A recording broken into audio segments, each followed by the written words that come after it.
je veux citer la problématique population-développement. D'un côté, les partisans de l'économiste britannique Thomas Malthus, dont la doctrine prône la restriction démographique par la réduction de la natalité, qui est soit planifiée par une autorité politique malthusienne, ou soit adoptée par une population, c'est-à-dire un comportement malthusien.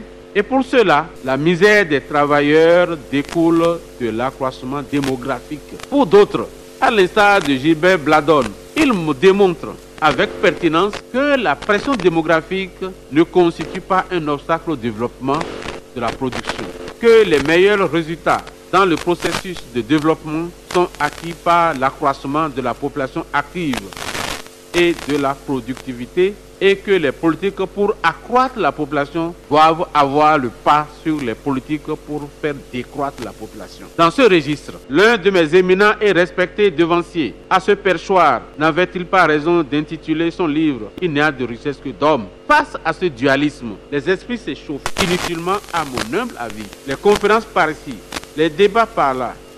Chers collègues, économisons un peu notre énergie pour réfléchir au-delà des passions. Le point commun de tous ces débats, c'est d'agir pour le bien-être des populations. Le chef de l'État, en abordant la question démographique, ne veut œuvrer que pour le bien-être des populations et que le Béninois se porte mieux. L'Église catholique, en prônant la paternité responsable, n'enseigne pas autre chose, faire le nombre d'enfants qu'on est capable de supporter, et ce, par des méthodes naturelles.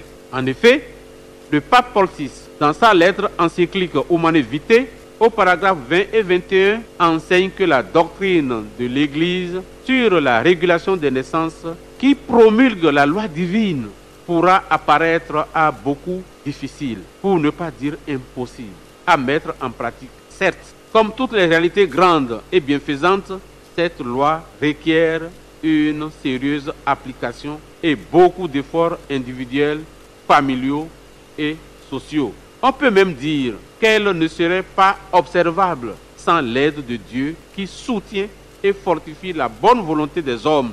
Mais si l'on réfléchit bien, on ne peut pas ne pas voir que ces efforts sont ennoblissants pour l'homme et bienfaisants pour la communauté humaine. Une pratique honnête de régulation de la natalité exige avant tout des époux qu'ils acquièrent et possèdent solides convictions sur les vraies valeurs de la vie et de la famille, et qu'ils tendent à acquérir une parfaite possession d'eux-mêmes.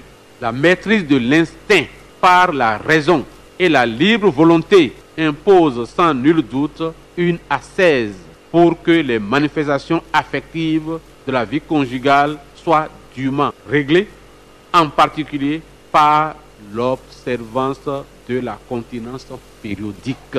Mais cette discipline, propre à la pureté des époux, bien loin de nuire à l'amour conjugal, lui confère au contraire une plus haute valeur humaine.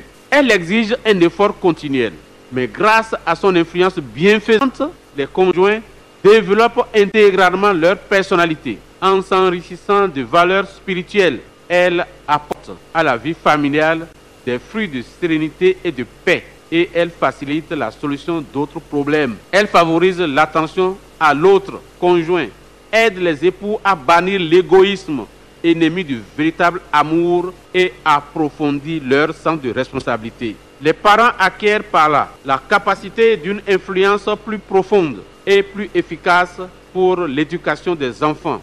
L'enfance et la jeunesse grandissent dans la juste estime des valeurs humaines et dans le développement serein et harmonieux de leurs facultés spirituelles et sensibles. Au niveau du Saint-Coran, nous notons au verset 233 du chapitre 2e que, je cite, « Les mères qui veulent donner un allaitement complet à leurs enfants devront les allaiter 2 années entières. Et à celui dont l'enfant est né incombe sa subsistance et ses vêtements convenablement.